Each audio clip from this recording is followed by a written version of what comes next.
Buenas tardes, soy Ignacio Escolar, director del diario.es y estamos en nuestra sección de entrevistas de Andar por Casa, desde mi casa, la redacción del diario.es, porque ahora estamos desde hace unos cuantos meses trabajando desde casa, y la que creo que es la casa de la ministra de Educación, Isabel Celaá, que es el ministerio, pero donde creo que he pasado bastantes horas del día. Ministra Celaá, bienvenida, buenas tardes, ¿cómo estás? Pues muchas gracias, muy bien, Ignacio, encantada de estar con tu audiencia y desde luego, pues efectivamente, como dices, en el ministerio, que es mi segunda casa, sí, claramente. Estamos en una situación muy anómala, a todo el gobierno le ha tocado gestionar una pandemia muy inesperada. Y una de las cuestiones que más llaman la atención en la educación es ver estas imágenes de los niños con el abrigo, con las bufandas, dando clase, con el frío, ahora en pleno invierno, con las ventanas abiertas para evitar los contagios. ¿Es sostenible dar clase así? ¿Hay alguna alternativa mejor o no nos queda más remedio que acostumbrarnos a esta situación tan anómala? Pues es muy incómodo, Nacho, pero realmente es imprescindible. Es decir, sé que hay algunas aulas en las que han colocado algunos filtros, etcétera, pero lo que a mí me dicen mis compañeros, los de la ciencia, es que lo mejor, lo más seguro es mantener la ventilación natural. Y es lo que estamos haciendo en la generalidad de los casos. Ciertamente es incómodo y yo estoy deseando que pase el invierno, decirte, porque, claro, les digo que vayan hasta con guantes o con sombrero o con gorro o con lo que sea, ¿no? Pero bueno, que mantengan, sí, la ventilación. No hace falta mantenerlo todo el tiempo, pero sí, cada cierto tiempo hay que abrir las ventanas, sí. ¿Te preocupa que vayamos a un nuevo confinamiento que obliga a cerrar las aulas y las cifras de contagios siguen aumentando como están siendo hasta ahora, que están siendo unos datos muy malos en estas últimas Eso semanas? me preocuparía muchísimo, pero afortunadamente hemos logrado un consenso a este respecto entre todas las comunidades autónomas y el propio Ministerio, que es el de mantener los centros educativos abiertos lo más posible, es decir, que sean los primeros en abrir y los últimos en cerrar. Y efectivamente lo que sabemos es que la presencialidad tiene unos beneficios para los niños y para los jóvenes que son insustituibles y que no pueden compararse con incluso los eventuales riesgos que pueda haber. Efectivamente, cerramos el primer trimestre del curso 2021, de este curso. Lo cerramos bien, no llegamos nunca a superar el 2% de grupos cuarentenados. Quiero recordar que no hemos tenido brotes en los centros educativos, hemos tenido unas condiciones higiénico-sanitarias muy pautadas, muy rigurosamente atendidas y muy respetadas, y eso es lo que nos ha permitido transitar. Llegamos al 1,9 en el primer trimestre, por ciento, pero estamos hablando de 425.000 grupos. Y ahora, pues la cifra de ayer era de 1,4%. Es decir, ha subido un poquito más que el comienzo exactamente de curso en enero, pues debido efectivamente a todo lo que está socialmente ocurriendo con la pandemia. Pero mantenemos un ritmo diferente, ¿no? Un ritmo diferente y, desde luego, los centros educativos se han puesto de manifiesto que son los principales detectores en niños y jóvenes de la COVID. Y esto gracias al esfuerzo de los profesionales, sin duda alguna, al esfuerzo sostenido de profesores y profesoras que están ahí como un solo hombre, incluso los niños, desde luego emociona verlos. Estamos comprometidos la mayoría de O los niños. guardan, ¿no?, las medidas, digo. Sí, perdona. Cuando empezó el curso escolar, daba la sensación, había mucho miedo a que la escuela, los colegios se convirtieran en centros de propagación de los contagios. Con los datos que tienes ahora, ¿crees que ha sido menos de lo esperado, lo esperado, peor de lo esperado? Muchísimo menos, es decir, Esa es pasamos. la sensación que tengo yo, porque los pronósticos que había en septiembre es que el colegio iba a ser uno de las claves en la propagación de la enfermedad, pero con los datos que hay parece que no está siendo así. ¿Son los colegios seguros? Es justamente lo contrario, es decir, nosotros nos propusimos y trabajamos todo el tiempo, a pesar de las críticas que teníamos y a pesar de los pronósticos tan severos que había encima de la mesa en torno a la última semana de agosto, primera de septiembre, y que aquello iba a ser, bueno, nos propusimos realmente que las medidas higiénico-sanitarias fueran rigurosas, muy rigurosas. Y trabajamos con todas las comunidades autónomas en relación a esto. Y lo hemos logrado. Hemos logrado superar ese trimestre y esperamos poder lograr este otro trimestre, manteniéndonos con mucho control, con mucho control y con mucha energía. Entonces, bueno, evidentemente esta es una cuestión que a la autoridad sanitaria le corresponde decidir si hay un brote, etcétera, en relación a un cierre del centro, pero es tanta necesidad, tanta eficacia para una sociedad que sus centros educativos estén abiertos, que cómo vamos a soportar siquiera que los bares permanezcan abiertos, con todo el respeto. Sería muy anómalo, los bares abiertos, los colegios cerrados. Claro, con todo respeto, ¿no? Efectivamente a los hosteleros y tal, pero sería muy mala señal, ¿no? Porque yo creo que la principal acreditación de un país precisamente está en su sistema educativo, en la capacidad que tiene para educar. Y los jóvenes pierden mucho en sus casas, es decir, los niños pierden mucho en términos de desarrollo emocional, de desarrollo cognitivo.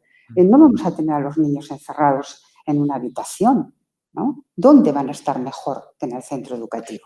Da la impresión, además, de que la enseñanza a distancia para niños, para adolescentes, para personas más mayores es una alternativa, pero desde luego para los niños pequeños no lo es. Pues lo es en mucha menor medida. Podemos imaginar a un niño de 5 años mirando una pantalla más allá de 5 minutos. Bueno, depende. Si es en Twitch, a lo mejor se queda más tiempo. Bueno, por eso ideamos cuando tuvimos la necesidad, ideamos todos aquellos programas que con radio y televisión, bueno, con la televisión española y que pudimos llevar a cabo, ¿no? Precisamente para darles entretenimiento y más emoción y más vitalidad, ¿no? Pero efectivamente con los cursos superiores, con formación profesional, ciclo de grado medio, superior y bachillerato, e incluso los 2 últimos cursos de la enseñanza secundaria obligatoria, se puede seguir en una enseñanza híbrida, centro educativo, es decir, presencial y online, pero con los niños pequeños es muy difícil. ¿Qué le parecen las decisiones que están tomando países como Reino Unido o Portugal, que están cerrando las aulas? ¿Por qué cree que lo hacen y por qué crees, te tuteo si no te molesta, por qué crees que aquí en España no es una buena idea hacerlo? Bueno, yo me reúno con mis colegas europeos muy a menudo. Precisamente estuve el viernes pasado Portugal ha asumido ahora mismo la presidencia semestral de la Unión Europea. Por tanto, tuvimos oportunidad de hablar. Portugal es muy partidaria. Todos mis colegas de educación son partidarios de la presencialidad. Pero claro, si obviamente se produce un brote en un centro educativo, un brote que no puedes controlar, tienes que cerrarlo, tienes que cerrar ese centro. Yo no sé exactamente con precisión hasta qué punto les están funcionando las medidas higiénico-sanitarias aquí y desde luego en colaboración con el Ministerio de Sanidad las hemos podido hasta la fecha poner en práctica y está yendo muy bien. Eso no quiere decir que nos encontremos en una situación no deseable. Situación normal no es. Pero vamos a hacer lo posible por sostener esta situación, porque es fundamental tanto para los alumnos como para sus familias, para la sociedad en su conjunto, ¿no? Hay algunos colegios, de todas maneras, y algunas zonas, por ejemplo, pienso en la línea en Cádiz, donde hay muchos centros que llevan cerrados desde Navidad. En Madrid ha habido también muchos centros cerrados hasta hace prácticamente unos días. No va a ser un curso normal. ¿Y qué le dice a esos padres que se encuentran con que su colegio está cerrado durante semanas porque no pueden garantizar la situación? En Madrid también ha afectado en ese sentido la nevada, no solamente la pandemia. Son 2 casos diferentes, efectivamente, ¿no? Bueno, yo en Madrid y en otros sitios, yo siempre digo que lo primero que hay que hacer es limpiar las entradas tanto a hospitales como a centros educativos, ¿no? Y que hay unos centros educativos que han podido tener más problemas porque efectivamente los han tenido en términos de cubiertas en algunos lugares que obviamente no se podía entrar. Sí. Bueno, bien, ese es un tema. El otro tema es el de la línea. La línea y en algunos lugares del sur, esta misma mañana, me afirmaban que había un importante nivel de absentismo escolar. Esto me lo decían colegas suyos esta mañana. Y que había un importante nivel de absentismo. Bueno, esto no puede ser. Es decir, esto no puede ser. El centro educativo tiene que estar abierto. Yo comprendo la preocupación de las familias, la comprendo perfectamente. Es un lugar, además, cercano a Gibraltar. Bueno, en fin, está al lado, está ahí. Pero, aun comprendiendo la preocupación, tienen que tener muy en cuenta que la enseñanza básica es obligatoria. Es el derecho del alumno, de la alumna, de la persona. Y es la obligación del poder público el prestar ese derecho. Y realmente los padres tienen que tener la seguridad y la confianza de que sus hijos no van a estar en ningún sitio mejor que en el centro educativo, salvo que lo encierren con 7 llaves en una casa, con lo cual empezaremos a tener problemas de otro tipo, ¿no? Problemas emocionales importantes. Por tanto, no hay otro sitio y es un entorno escolar que se ha establecido, como digo, con las medidas de higiene y sanidad importantes. Por tanto, yo animo a esos padres a que con confianza lleven a sus hijos a los centros educativos y a esos otros que los llevan y se encuentran con un problema, que insistan, que hablen. Obviamente me consta que el consejero de Andalucía está trabajando mucho en esta dirección y me consta su preocupación y su ánimo de abrir los centros cuanto antes y de tenerlos abiertos. Sí. Cambiando de tema, la reforma de la Ley de Educación que acaba de aprobar el Parlamento con el apoyo de varios partidos. Es verdad que no es la LOMCE, que no sale solamente con el voto de un partido, sino que sale con un apoyo más mayoritario y de distintas formaciones. Pero ¿no preocupa al gobierno que si cambian las mayorías vuelva a cambiar la ley y volvamos a empezar otra vez con una nueva reforma educativa sin consenso? Bueno, yo creo que, yo tengo vocación de que no cambien las mayorías, claro, esa es la primera vocación que mantengo, ¿no? Y la siguiente cuestión es que efectivamente ha sido muy difícil, nos hemos mantenido con ánimo presto, te voy a decir, Ignacio, para llegar a acuerdos. Lo habéis intentado, para intentar llegar a acuerdos. Exactamente, para llegar a acuerdos más amplios, pero claro, es muy difícil llegar a acuerdos más amplios con aquellos que ni siquiera haber visto el texto, porque no estaba ni siquiera publicado en el boletín de las Cortes, ya afirman su decisión rotunda de no entrar y de presentar una enmienda a la totalidad. Entonces, resulta prácticamente imposible. Además, durante toda la historia democrática, he de decir que nunca una ley progresista, de cuño socialista, y hay muchas al respecto en materia educativa, ha salido respaldada con los votos de los partidos de la derecha. Ni siquiera se han avenido a trabajar en ellos. Es imposible si gobierna la derecha. ¿Cómo? Sí, es imposible. Si gobierna la derecha, saca una ley en mayoría absoluta y en soledad absoluta, sí. Y si gobierna la izquierda, pues como en este momento ha ocurrido, pues se ha decidido no hablar de educación, se ha decidido hablar de otras cosas, de si libertad sí o no, en qué términos, concertada sí o no, o castellano sí o no, incluso en Madrid, ¿no? Sí, en el tema del castellano, una de las oposiciones más duras a la ley es la que está panderiendo la Comunidad de Madrid, donde Isabel Díaz Ayuso ha dicho que está dispuesta a aprobar una ley que defienda que el castellano debe ser lengua vehicular en una autonomía donde no existe este problema, porque no tenemos más que una lengua, que es el castellano. ¿Qué te parece esta polémica y esta decisión del Gobierno de Madrid de intentar hacer una antiley contra la que ha aprobado el Parlamento? Pues Nacho, me parece una frivolidad y me parece una pérdida de tiempo, porque cuanto más necesitamos trabajar, hay que trabajar en educación con urgencia y por necesidad, porque todos nuestros colegas europeos siguen avanzando y si nosotros no avanzamos la distancia todavía es mayor. Hay muchas necesidades en educación. Si nos creemos los datos que Save the Children reitera en relación a la pobreza infantil, a las necesidades infantiles, hay muchísimas necesidades en educación. Tenemos asuntos en los que curiosamente tenemos acuerdo de izquierdas y derechas, como por ejemplo la necesidad de reducir la repetición en el sistema, porque es mala para el alumno y para el sistema. Sí. La necesidad de reducir el abandono escolar temprano, la necesidad de trabajar sobre la carrera profesional del docente, la necesidad de evaluar el sistema y, sobre todo, una cuestión que la han tenido muy olvidada a lo largo de los 7 años, y es que la educación es una inversión y necesita recursos, evidentemente, porque aquel refrán inglés pues, you think that, ¿crees que la educación es cara? Pues inténtala con la ignorancia.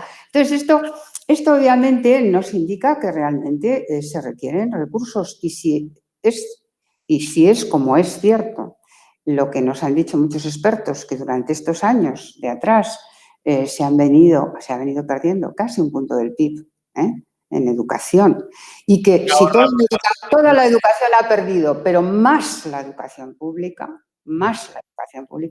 pues lo que hay que hacer es una tarea también compensatoria, de recursos al sistema en su conjunto, pero obviamente sobra dar más a quien más tiene. O sea que compensar también es importante, ¿no?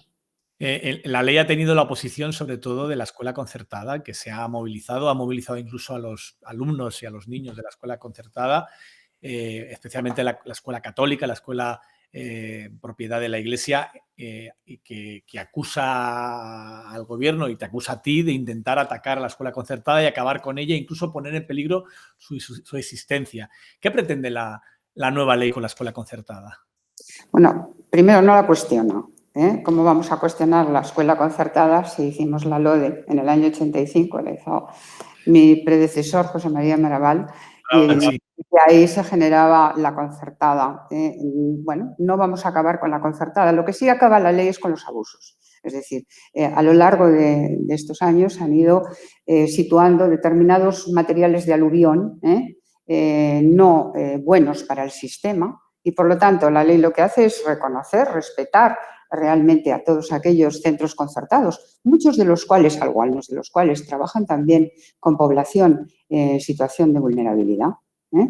Y desde luego los respeta y respeta a todos aquellos centros que van a cumplir la función social, que no tienen ese ánimo de lucro, pero ese ánimo de lucro lamentablemente ha aparecido en algunos de los casos que hemos visto en los últimos tiempos. Y, por lo tanto, eso es lo que hace la ley, desprenderse de eso para dejar el sistema educativo en un sistema educativo que lo que hace es mejorar la calidad de la prestación del servicio público en su conjunto, que efectivamente sabemos que se presta con los centros públicos y con los centros privados concertados, pero oiga, en igualdad de obligaciones.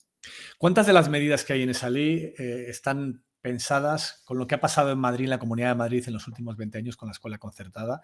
Porque es verdad que es muy anómala la situación en Madrid en relación con las demás autonomías. El peso que tiene la concertada, lo que ha ocurrido con la segregación de los colegios, lo que ha ocurrido con las ayudas o el permitir incluso que la escuela concertada con el dinero público segregue a los alumnos y escoge qué alumnos pueden entrar o no pueden entrar. ¿Hasta qué punto ha pesado lo que ocurre en Madrid en la aplicación de esa ley?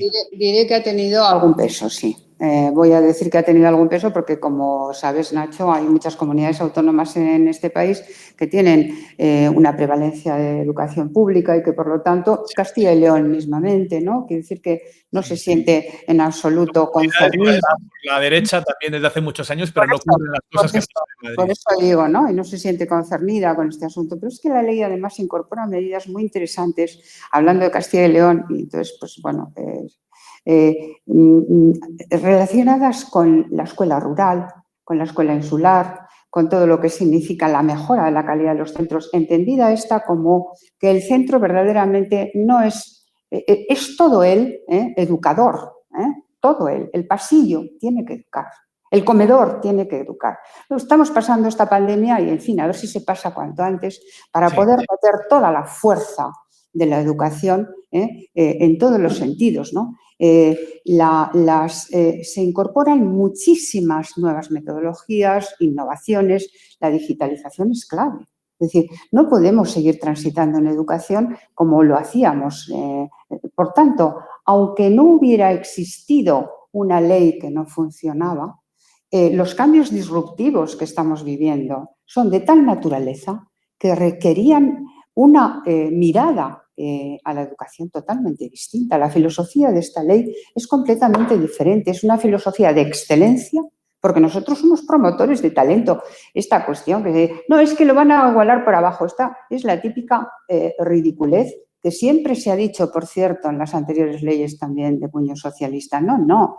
Nosotros lo que queremos es que todos avancen y el que tiene alas en los pies va a avanzar y va a llegar más rápido a la meta, pero el que tiene, al que tenemos que ponerle un andador, también le vamos a poner el andador. La meritocracia es un discurso elitista, en el sentido de que la igualdad de oportunidades no es la misma para todos, sino parte del mismo punto en la carrera quien tiene una biblioteca en su casa a quien tiene que ir a la biblioteca escolar porque en su casa no hay dinero para libros. Justo, eso es lo que yo suelo decir de otra manera. Digo, no, pero si aquellos alumnos que hacen el bachiller en el comedor de su casa no necesitan que les empujemos, pero hay otros que necesitan que efectivamente les llevemos desde una situación de vulnerabilidad en la que entran en el centro a una situación cuando salen que nada tiene que ver con la del principio.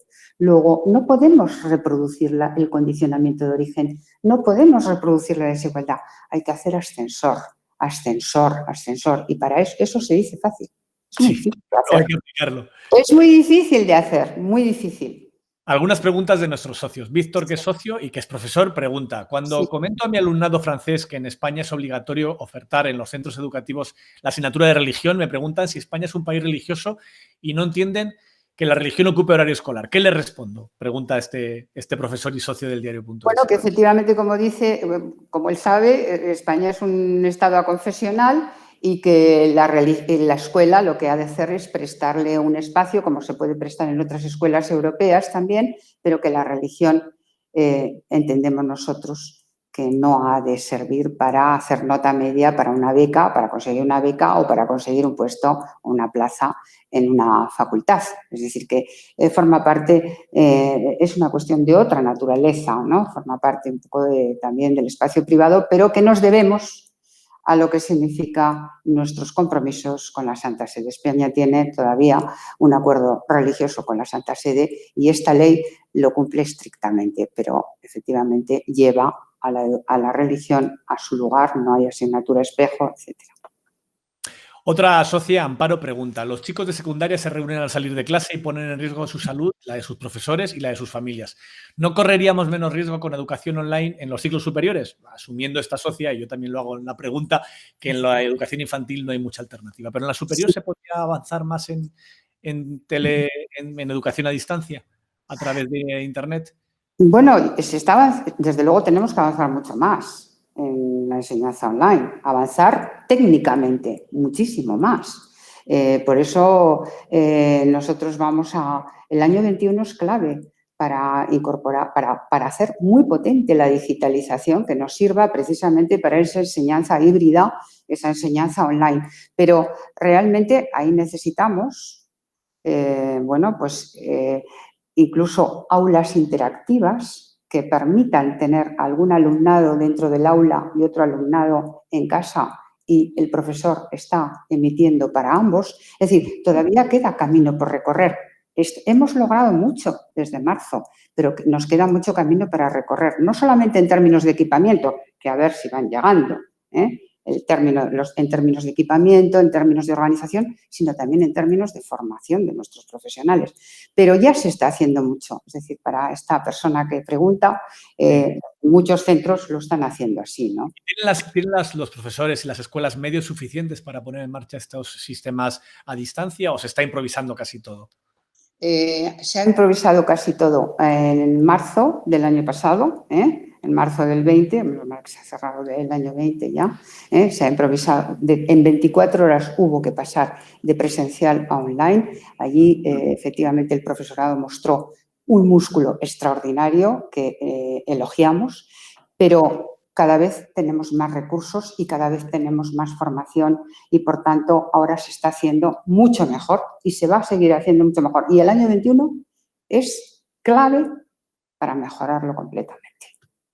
Pregunta otro socio, Rafael: ¿qué posibilidades tienen las comunidades autónomas de sortear la ley? Se refiere fundamentalmente la pregunta a temas como la regulación de la concertada, la segregación por sexos, la religión. ¿Existe el riesgo de que las comunidades autónomas se pongan en rebeldía contra la nueva ley de educación? Bueno, prefiero, o sea, si vamos a ver, es una ley orgánica. Es una ley orgánica y lo es porque trata de derechos fundamentales. Y es básica en muchos artículos porque lo que regula en esos artículos es para todo el territorio nacional. Por tanto, ninguna ley de una asamblea legislativa de comunidad autónoma puede estar en contra de esa ley orgánica en esos aspectos. Obviamente, la comunidad tiene capacidad legislativa, pero nunca puede estar en contra de la ley orgánica. No puede regular nada en contra de esos aspectos que comentamos. Podrán resistirse, pero tendrán que cumplirla. Sí, bueno, de facto pueden hacer, en fin, alegatos políticos, la que quiera, porque tampoco he de decir en justicia que hay 5 comunidades autónomas del Partido Popular y no lo hacen así, en general. No es una guerra de todas las comunidades del No, PP. no, en absoluto. Entonces, no, si es que en general vamos a ir a un desarrollo además muy, muy cooperativo con las comunidades autónomas. Hemos adoptado un modelo curricular de enseñanzas mínimas en las que dictamos una parte desde el gobierno en cooperación con las comunidades, luego siguen las comunidades y luego sigue el centro, que también tiene su espacio de autonomía curricular. Por lo tanto, esto nos obliga ya a esa cogobernanza en educación que deseamos, ¿no? Otra pregunta de otro socio. Diego, ¿desde el Ministerio se va a interceder para que los maestros reciban la vacuna con prioridad? ¿Crees que es necesario que los maestros estén antes que otros profesionales o que otras personas por su mayor relación con alumnos y con mayor riesgo en la lista de la vacuna? Sí, de facto yo creo que los docentes están ya priorizados en una segunda fase, me parece, ¿eh? Es decir, yo esto lo hablé en su día con el ministro de Sanidad y estábamos de acuerdo y están ya planteados para una segunda fase. Ya está Sí, pendiente. sí, el profesorado está ahí incorporado en una segunda fase. Lo que necesitamos es que ya las vacunas cuanto antes, ¿verdad? Y otra pregunta de otro socio, José María, que plantea, ¿va a ser obligatorio que se ponga la vacuna para poder acudir a clase? Es decir, ¿se va a obligar a los alumnos a que estén vacunados para poder, o a los profesores para poder acudir a clase? Esto no está contemplado en absoluto. Además, es que realmente esto sí que es criterio sanitario puro y duro. No sabemos cómo va a funcionar el tema de vacunas, edades, etcétera. Esto no lo hemos tratado. Y además es, como digo, criterio sanitario.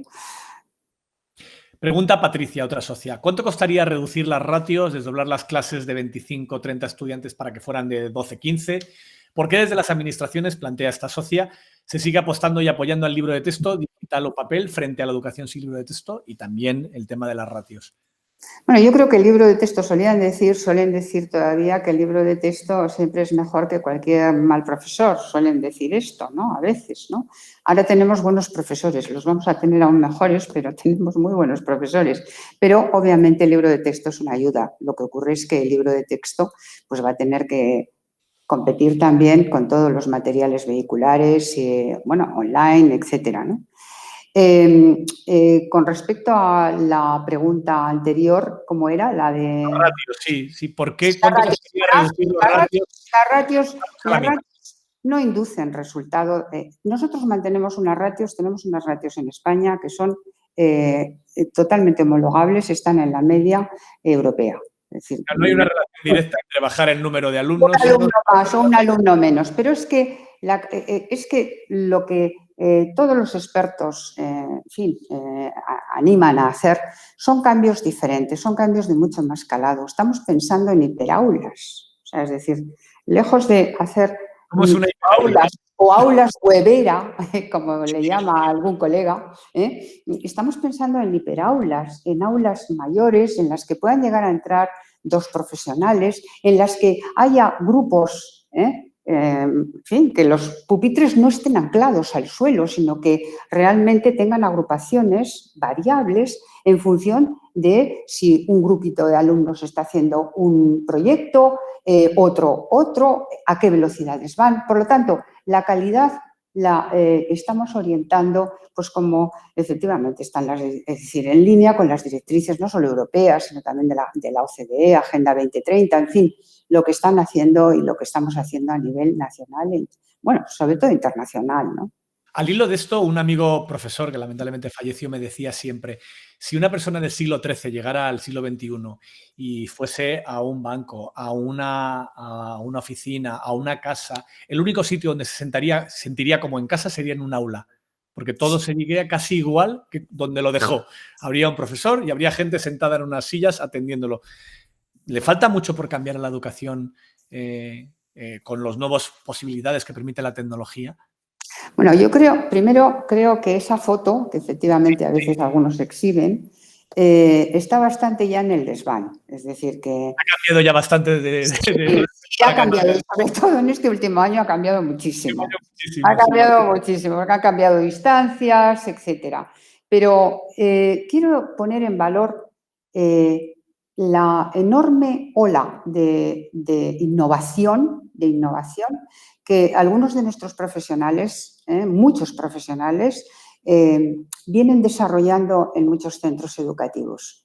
Y efectivamente podemos contar con ella. Y es lo que queremos hacer justamente en el desarrollo de la ley que tiene. Bueno, ayer mismo estábamos en reunión y estuvimos contando hasta 42 reales decretos de desarrollo de la ley en diferentes cuestiones, mínimas, metodologías, etcétera.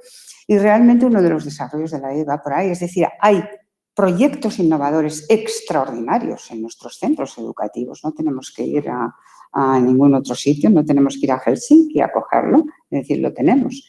Y hay proyectos innovadores de extraordinaria importancia. Lo que tenemos que hacer efectivamente es establecer, que muchas ya existen, redes entre los centros educativos, conectividad entre los centros educativos para que esas buenas prácticas sean la tónica, ¿no? Entonces, esto que digo, de nada vale poner una pizarra digital si seguimos manteniendo los pupitres anclados al suelo. Necesitamos otro tipo de agrupaciones mucho más flexibles, mucho más móviles. La forma de enseñar ya con la digitalización es mucho más inmaterial, mucho más ubicua, mucho menos física. La digitalización nos proporciona más espacios, porque ahora vamos a poder aprender desde casa, desde el aula, desde la biblioteca que está al lado, pero no estamos en el aula con el profesor, y desde luego mucho más tiempo, porque el alumno que es más lento en su desarrollo, en su ritmo, no vamos a decir en su desarrollo, en su ritmo puede permanecer trabajando a su ritmo, y el más rápido pues también.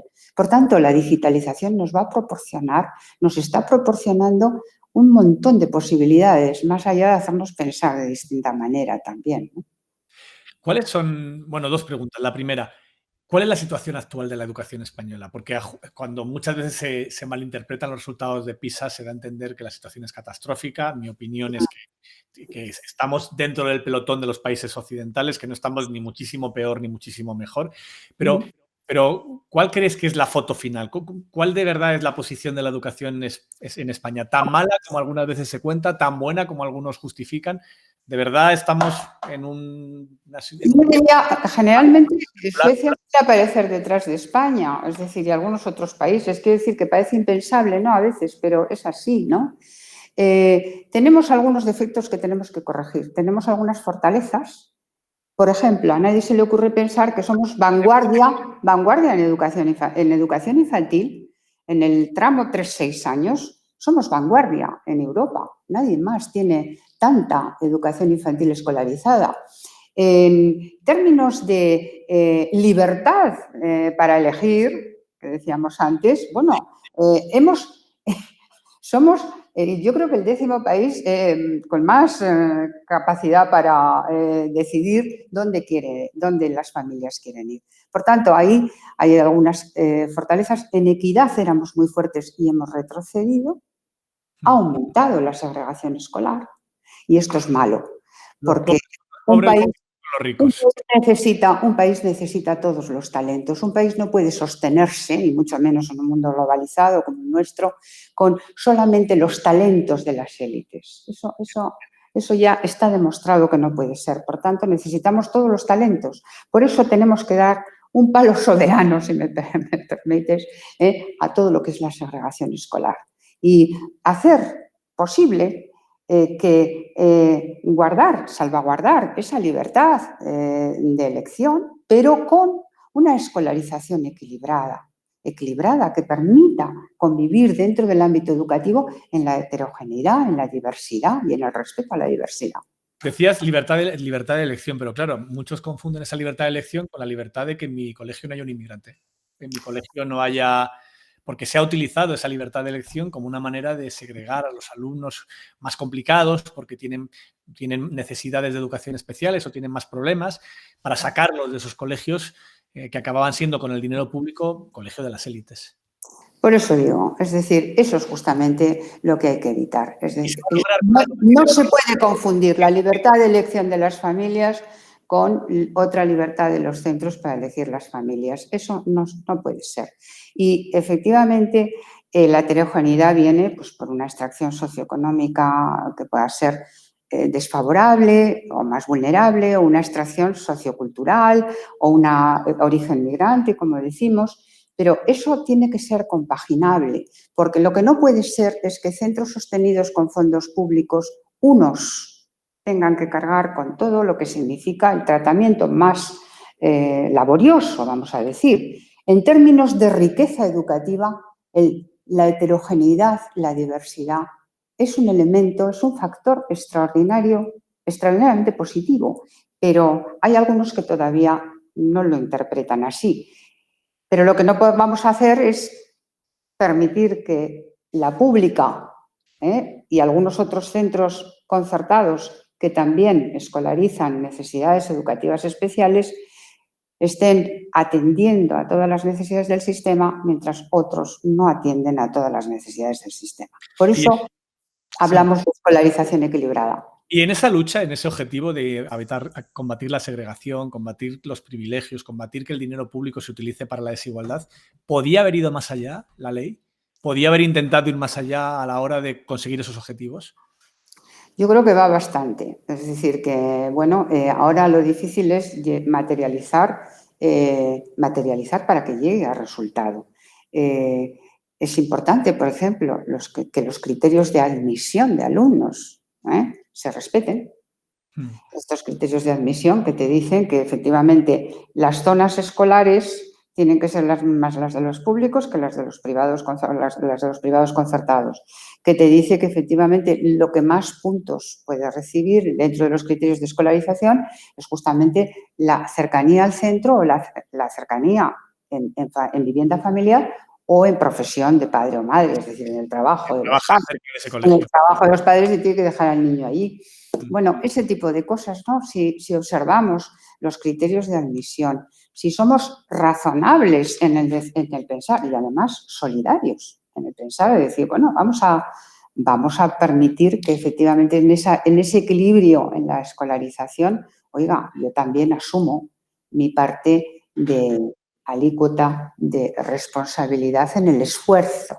En el esfuerzo, digo, que no en el éxito, porque la verdad es que hoy en día tener alumnos de migración o tener alumnos distintos es una riqueza y así debería ser considerada en el ámbito educativo, ¿no? Ha habido también algunas críticas con la cuestión de los alumnos con necesidades especiales, con este argumento de que se iban a cerrar esos centros. ¿Qué es lo que propone realmente la ley y qué va a pasar con estos centros? Sí, lo que propone la ley es, en este momento hay, como todo el mundo sabe, centros ordinarios que escolarizan a necesidades educativas especiales y hay algunos centros de educación especial que también lo hacen. Sí. Aproximadamente un 83% de niños con necesidades, con alguna discapacidad, están en los centros ordinarios. Lo que queremos es, primero, que todo el que quiera ir a un centro ordinario, y aquí no estamos hablando de pública, que es que la gente a veces confunde, estamos hablando de todos los centros ordinarios, pública, privada, concertada, etcétera. Que todas esas familias que quieren llevar a sus hijos a los centros ordinarios puedan hacerlo, por lo cual tenemos que hacer una detección precoz, no tanto en términos de cuál es la carencia de esa persona en términos de discapacidad, sino cuál es la carencia en términos de recursos de ese centro para tratar esa discapacidad. Obviamente ya sabemos que hay algunas discapacidades, serias, o sea, serias son todas, todo es serio, ¿no? Más severas. Pero más severas que no, en fin, que permanecen siempre en todas las comunidades que han hecho este tránsito. En algunas comunidades que han hecho este tránsito, por ejemplo, el País Vasco lo ha hecho, permanecen en centros de educación especial, pero sí que queremos que aquellas familias que lo desean puedan hacerlo. Y a este respecto, la ONU lo ha tratado y alguna denuncia tiene España en estos términos, ¿no? Por tanto, en 10 años queremos, y esta es una operación que consume muchos recursos, como bien sabemos, pero queremos primero presentar un plan con las comunidades autónomas que nos permita ir incorporando recursos a los centros educativos para que puedan escolarizar a estos alumnos sin desatender a los centros de educación especial. Hablas de las comunidades autónomas. Una de las complejidades de tu posición y de tu ministerio es que tiene que gestionar una educación que está transferida en las autonomías y que son las autonomías quienes finalmente tienen que ejecutar todo lo que se decida, lo que se las legislaciones, pero que no está en la mano del ministerio poder decidir concretamente sobre lo que ocurre en el tramo final y en el más importante de la educación de muchísimos alumnos. ¿Es difícil esto, estar al albur de las comunidades? Pues sí, es un poco difícil a veces, sí. Y tus cuál es la diferencia entre cada una de ellas? Bueno, yo he sido consejera en el País Vasco.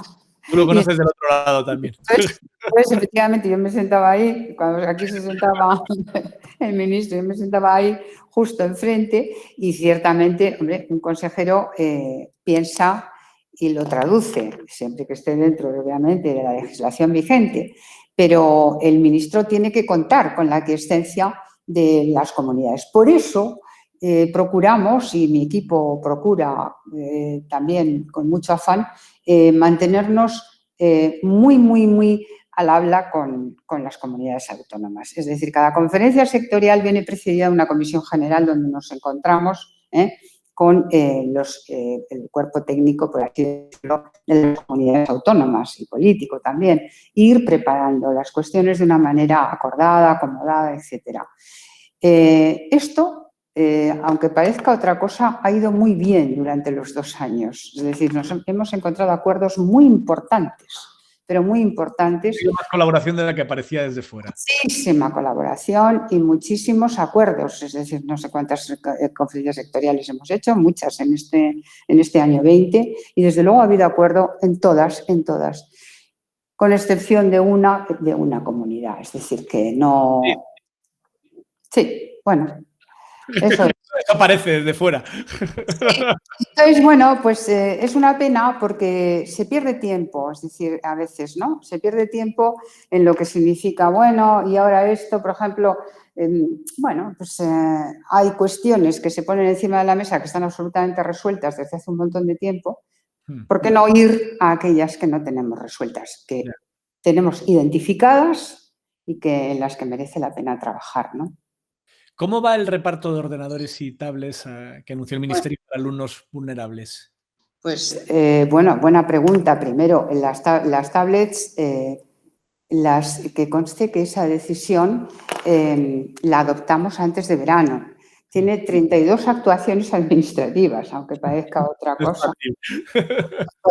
Actuaciones administrativas que venimos sufriendo como tal.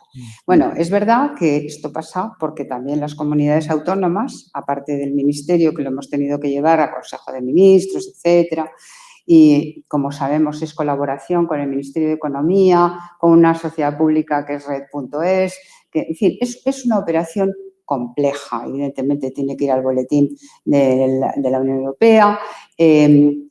Bueno, son 500.000 recursos digitales, herramientas digitales. Pero bien, sí, ya van a llegar. En febrero finales llegarán algunos y a partir de marzo ya irán cayendo hasta final de curso. He de decir también que algunas comunidades, todas las comunidades autónomas se han incorporado al programa, todas, pero algunas han firmado porque, bueno, hay dificultades también de la Hacienda correspondiente, etcétera. Algunas se han incorporado un poquito tarde y eso ha retrasado bastante la licitación.